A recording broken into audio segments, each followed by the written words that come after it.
The bloodshed from the previous elections in 2007 was still fresh. The type of living which I'm now living, in fact, it's half dead because I can't manage even to buy school uniforms. I can't manage. Back in 2013, Kenya was heading into a national election. I was on the ground reporting the story. Now, elections anywhere can stir emotions, but this one was different. You could feel it in the streets, in people's voices. It wasn't just politics. It was a memory. It was fear, and in some quiet corners, it was hope.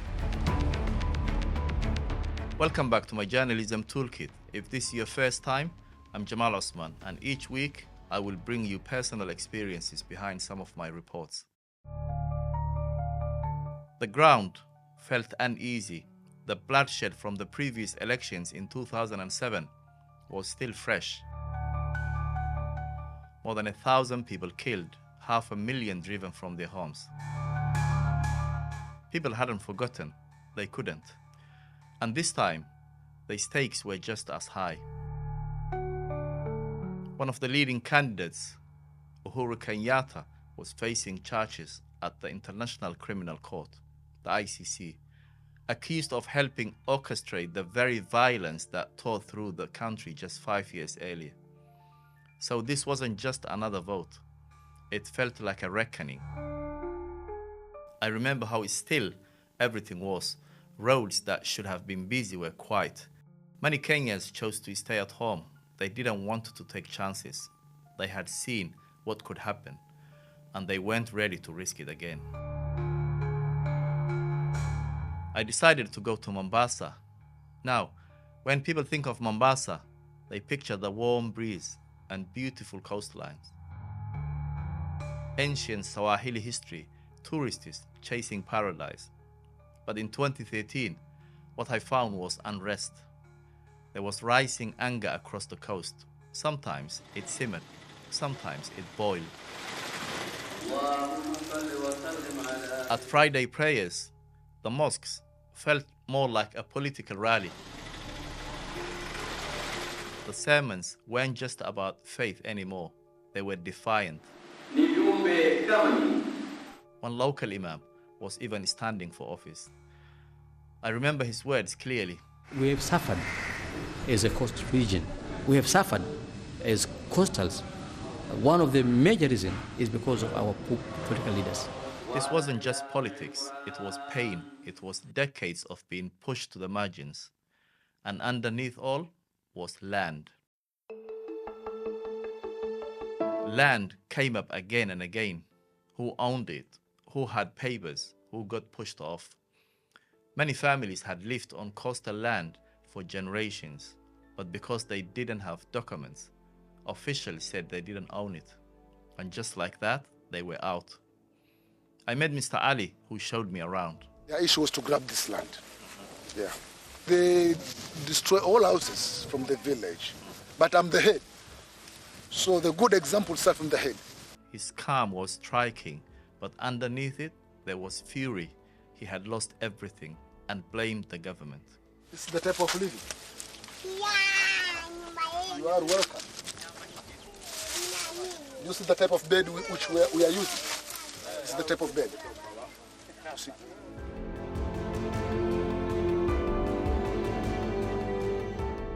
In that climate, people started turning to the MRC, the Mombasa Republican Council.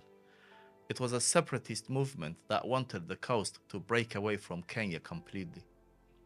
The government had banned the group, labeled them terrorists. But to many of the locals I spoke to, the MRC weren't radicals. They were protectors, voices in the wilderness. I remember sitting with a group of them. One of the leaders, Randu Rua, told me, "Where does our wealth go? Who takes this wealth? We are giving Kenya about 68%. And when you find a poor person in Kenya, you will find him in the coast region." They weren't looking for a fight. They were looking for justice. This land is ours. We have nowhere to go. But when hope curdles into desperation, radical voices tend to find a home.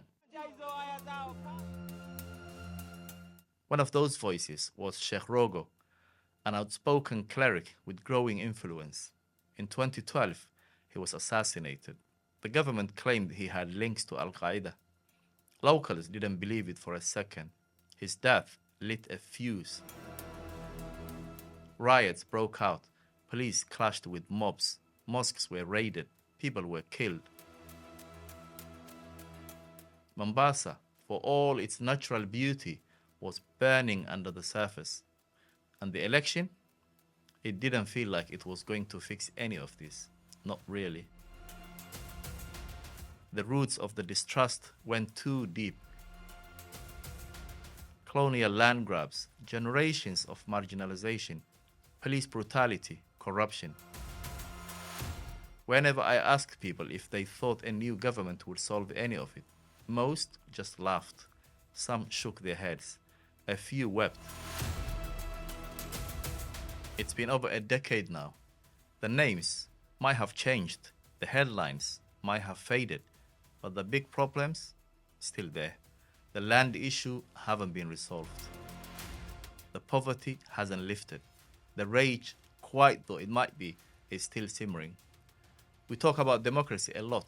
Ballot boxes, campaigns, peaceful transitions. But in Mombasa, back in 2013, democracy felt fragile. It felt like something that could be bulldozed, just like Mr. Ali's house.